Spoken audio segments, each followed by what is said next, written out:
Today on CityCast Boise, it's been a minute since we checked in on the idea to connect Boise and Salt Lake by train. Recently, Utah transit officials and lawmakers talked about whether it might work, but the big questions of how to fund the train haven't been answered. So we're revisiting a chat with CityCast Salt Lake host Ale Vallarta to find out if our neighbors are as stoked about this idea as we are.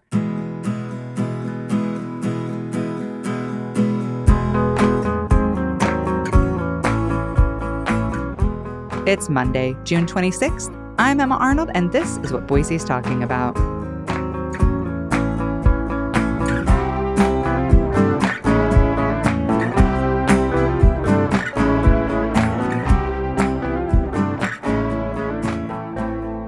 Frankie Barnhill, lead producer of CityCast Boise, and Emma Arnold, host of CityCast Boise. You guys came in hot on the company Slack with enthusiasm over the idea of an Amtrak train that would connect our cities. And our team was like, oh, really? We hadn't heard about it. Can you please give me the pitch? Why should Salt Lakers be into this? Yeah, you're like, what is Boise talking about? Frankie, I feel like you're the resident, public transit nerd. So you start. She's our train gal. Yeah. Yeah, I'm the train guy. So I'm I'm going to step into the shoes of the Boise City government right now because our Boise City government is very excited about this. And I think there's some people in town who also are. And we'll see how much of that is true.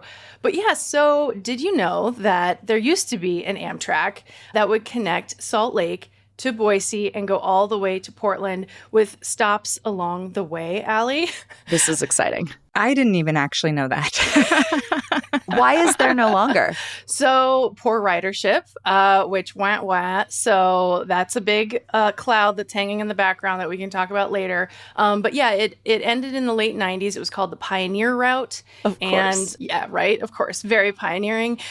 And right now, there's this opportunity because of Amtrak Joe, our president, Joe Biden, who's really... Joseph Robinette Amtrak Biden Jr.? Yes, who's really into trains. And in all reality, the infrastructure bill from a couple years ago set aside a bunch of money to look into bringing back some old Amtrak routes. And the Pioneer Route is one that's a possibility. I mean, personally, I'm into it. There was a time, speaking of presidents that love trains, during the Obama era, that the Obama administration dreamt of connecting the United States by rail, and Salt Lake would have been kind of like the Western hub. Ooh. So I think Salt Lakers we are used to being floated this idea. We have problems with trust, but we'll also get to that. But I want to know why people in Boise are so hyped about this. What do we offer that you don't? Well, our mayor met with the CEO of Amtrak last year, and then she met with your mayor, Allie, the mayor of Salt Lake, and Boise City's government we're stoked. Everybody's very into it. They're tweeting about it. They're asking people to write in with stories about trains and kind of say why they would want this. And in general, Boise doesn't have a ton of alternative means to get around outside of cars. So this train idea has really caught the imagination of people. Yeah, and I think there's also, we have big climate initiatives here in Boise that our mayor has championed. And so anything to get people out of their cars. We don't have Amtrak at all, but don't you guys? Doesn't Salt Lake have some Amtrak connection? Yeah, we do. We have an Amtrak train that goes through Utah. I think it's called the California Zephyr. I kind of joke that our reaction to you all being excited about this train was huh, what? But we knew that this was a proposal that was being floated, the Pioneer Corridor basically train up to Boise. And then also simultaneously, there's talk of a train to Vegas. But when we heard that there was a conversation starting about this, I reached out to our friend Mike Christensen, who runs the Utah Rail Passenger Association. And he was like, this is not even a first date. This is barely flirting. And so, we've been burned in the past, like I said, with the promise of rail transit, and then it kind of hasn't fully come to pass. Now, I do think there are some big pieces moving in Utah and Salt Lake that could lead to more funding or enthusiasm for a proposal like this. I'm thinking about the fact that Salt Lake wants to host the Olympics again, for example. If we could train people down from the Northwest for that. Like, there are ways in which Salt Lake is trying to kind of like puff its chest. But at the end of the day, like, the city can't fund this, right? The state has to fund it. And you all know, as residents of a sort of, I would say, more progressive political stronghold in a red state, we just are so used to being let down by the state when we need funding for cool infrastructure projects, because it does feel like they're constantly trying to punish our city for being cooler than them. That's my opinion. But it sounds like in Boise, the vibe is this could really happen. Like, maybe less reticent than it is here. Is that right? I feel like it is. I mean, all of our media, including us, we've been talking about it, and people really like to hear us talk about the train option in Boise. And I don't know, Emma, is it just kind of like a pick-me vibe that we have in Boise, where it's like, please, please? Yes, always. I feel like that is the main Boise vibe up here. We've got real, like, littlest sister energy. No offense, Frankie. I'm like, can I hang out? Can I hang out? You know, so yeah.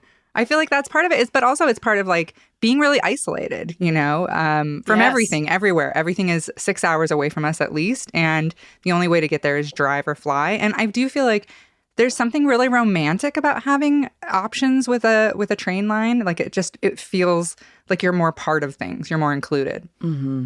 Yeah. It's caught the imagination of Boise that you all could hop on the train with maybe a matching weekender bag. Yes. And come on down to Salt Lake. Yes, exactly. Allie, what about in Salt Lake? Like, I know here, you know, we're just adding lanes, and with our growth, we're just adding lanes and adding lanes to I-84. What about your infrastructure? Like, is there any sell here for Salt Lake? Yeah, I think there actually is a massive sell if it's pitched the right way, delivered and received the right way. But right now, so I-15 is our big highway, and the Utah Department of Transportation is exploring the possibility of expanding it up to, you guys, like, anywhere from making it a 14 to there was a proposal floating around that would make it like a 23-lane highway with shoulders. Wow. Like, huge, huge, huge. And actually kind of devastating because, of course, when you grow, you have to grow somewhere. And so people are really worried. Like, there is talk about displacing actual homeowners to expand this highway. And Salt Lake doesn't like this idea. And even actually, I've talked to legislators on the Hill who you would think would be into this idea, who are like, I don't love it. Like, what, we just keep expanding the highway forever and ever and ever. Like, more cars will come. But there is this sense that we are this sort of massive hub in the West, and we've got to figure out how to get everything from people to freight into our city or through our city quickly. And so, yeah, I mean, if the right organizations get together and lobby around rail as opposed to the car or trucks, then this could be a real option. We're also looking at this something called the Rio Grande Plan right now downtown, which is basically the idea of burying our rail system underground. So I don't know, because your tracks, you said, were discontinued. This service was discontinued in 97. So I imagine you all too have some rail yards that are kind of an eyesore. Yeah, we've got some too, right near downtown. And so we'd love to follow in Denver's footsteps, just this once, and bury our tracks. So that we can open up more of the city to development and also kind of have this cool, more modern train infrastructure hub. So those are two big things that are kind of resting on the laurels of what would it look like to grow this city into this cool metropolis. And yeah, passenger rail could be a part of that. Yeah, there's even talk here, if we do get the Pioneer Route, next step would be some kind of a connector, a little loop. Maybe it's a light rail, which jealous that you have light rail. We do not. That would take people from downtown to the airport and around. And so it's kind of once you start talking about a train, then there's okay, but also we could do this. And what about that? And, it's pie in the sky right now, but people are excited to at least dream about it, train right now. Yeah. I'm picturing you, Frankie, under the Christmas tree with a train set.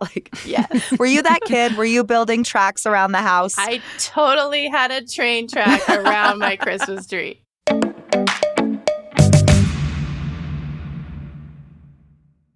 Okay, Emma, let's talk about who would use this route. Who's getting on this train besides the three of us? Well, I think, you mentioned earlier how this could be a hard sell to your state government. And I want to appeal to them real fast and say, honestly, I think a big chunk of the people who would use a Boise to Salt Lake route would be Mormons, like to go see the temple. Growing up, a lot of my Mormons friends, they definitely made the trip at least once a year to go to Salt Lake and see the temple and do the tour and stuff. So I'd say Mormons and people who want to go to IKEA. Because we do not have an IKEA in Boise. It's a big sell. I know I have driven to Salt Lake to get furniture. So yeah, Mormons and people who want to go to IKEA. That's what I think. Well, and the big temple in downtown Salt Lake is currently being remodeled. I think the grand opening is set for like 2030 or something. So there'll be that. And then, of course, if you are a member of the Church of Jesus Christ of Latter-day Saints, there's General Conference twice a year where people travel from all over the world to Salt Lake for that. So yeah, you're right. I mean, if you are LDS and you want to like go to a reunion at BYU or just visit your family, that makes sense. There's also, we live in an area of the country that snow and blizzards and traveling in the winter isn't great by car. And so I know at least our city council has talked about that it would relieve some pressure and allow people to not have to stress about driving for Christmas or whatever to go see family elsewhere. Yeah. You could come ski our canyons. Hey. Yeah, and you have more snow than we do, so that would be great. We could maybe we'd come and see an NBA game because we don't have any professional sports. Yeah. Lots of different cohorts and interest groups that'd be interested. Mm-hmm. Yeah, I would agree with that. I mean, in terms of who's going up to Boise, I would. You guys have good hot springs, don't you? Mm-hmm. Yep. We have epic hot springs, Allie. Yeah, this is what I'm told. Do we know how long this route would be? Am I on this train for 3 hours? Am I on this train for 6 hours? How long would I be on this train? That is such a good question. Let's see. It takes about 5 hours to drive Salt Lake to Boise. It would move slower, so maybe a little bit longer. It'd be a more leisurely trip, probably. I don't know. I'm guessing like 7 hours, but I don't know. I haven't seen projections. I think that's the next thing is that right now we're just in early dating phase. Maybe Boise's a little bit more feeling like we've already gone on a first date. But it really, truly in the process at this point, our cities are working to gather like stories and, what would people actually want out of this? And is there a real desire? And then depending on that application, which they're submitting soon, then the feds would potentially give us some money to do an actual plan. And in the planning phase, it would be, all right, what is the ridership for real? How long would it take?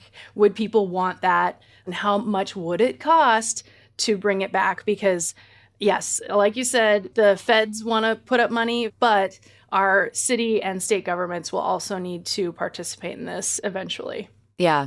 Mayor Pete, a.k.a. our current Secretary of Transportation, Pete Buttigieg, is like, make me the economic case. And so I wonder if that's part of the reason they want stories and comments is because it's hard to predict it, right? Like you just don't know if people are going to show. And you're battling uphill the reality that this train hasn't worked in the past because of low ridership. Yeah, exactly. There was a Boise City Chamber meeting that talked about this fairly recently. And actually, I think it was the executive director of Utah Transit Authority was there.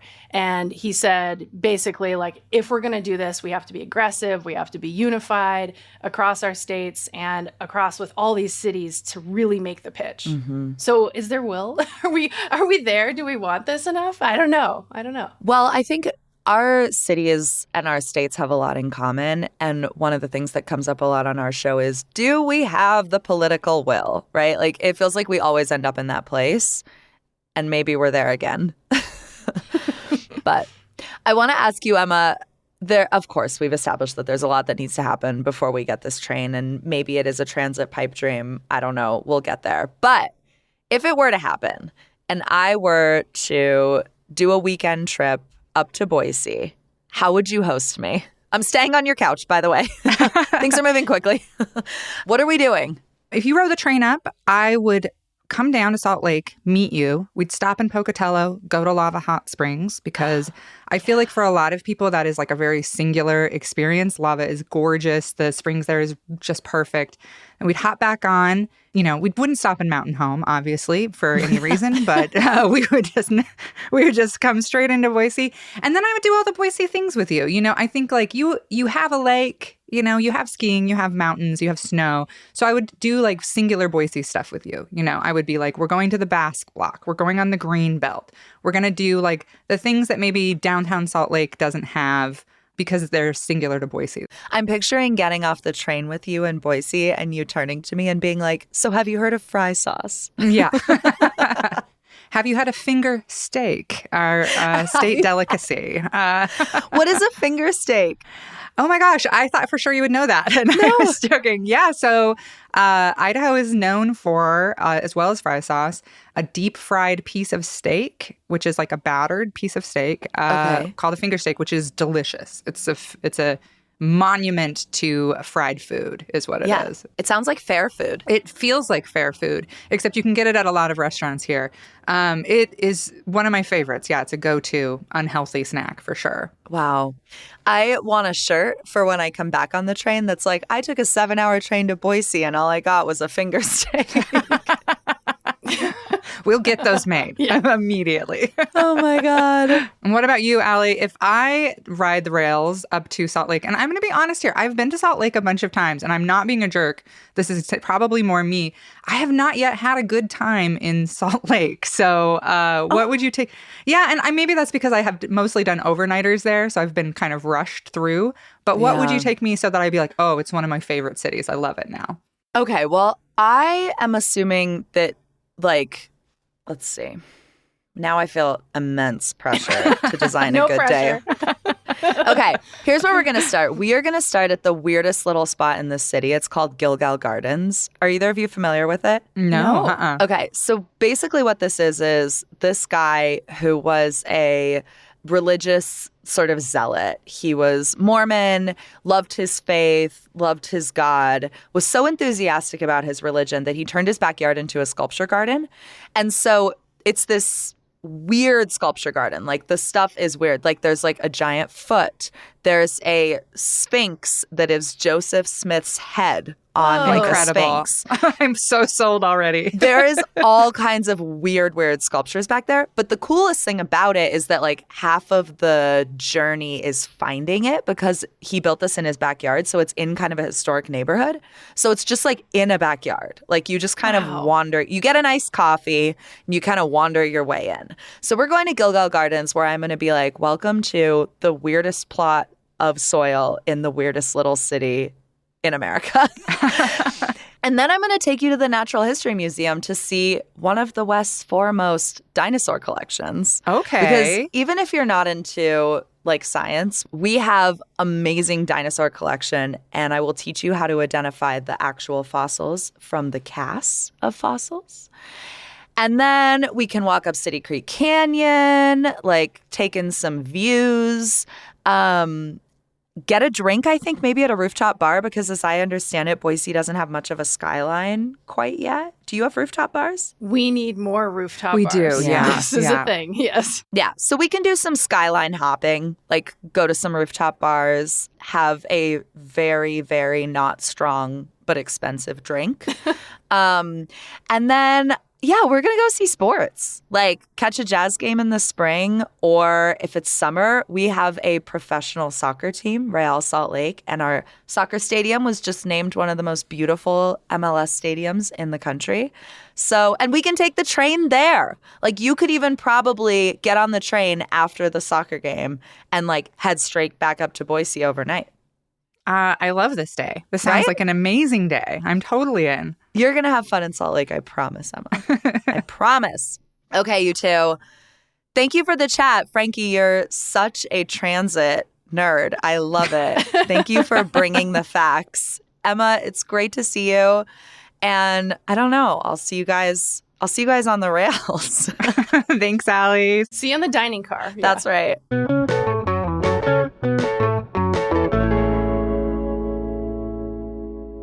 And before you head out, here's an update on the train proposal. According to the Salt Lake Tribune, Utah and Idaho are waiting to hear back from the Biden administration about whether the train idea can be studied further. The decision from federal officials should come in September. So we're still waiting on that official date night, but we're getting closer.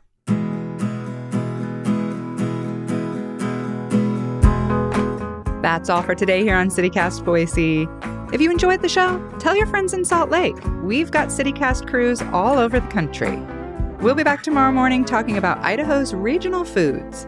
Bye.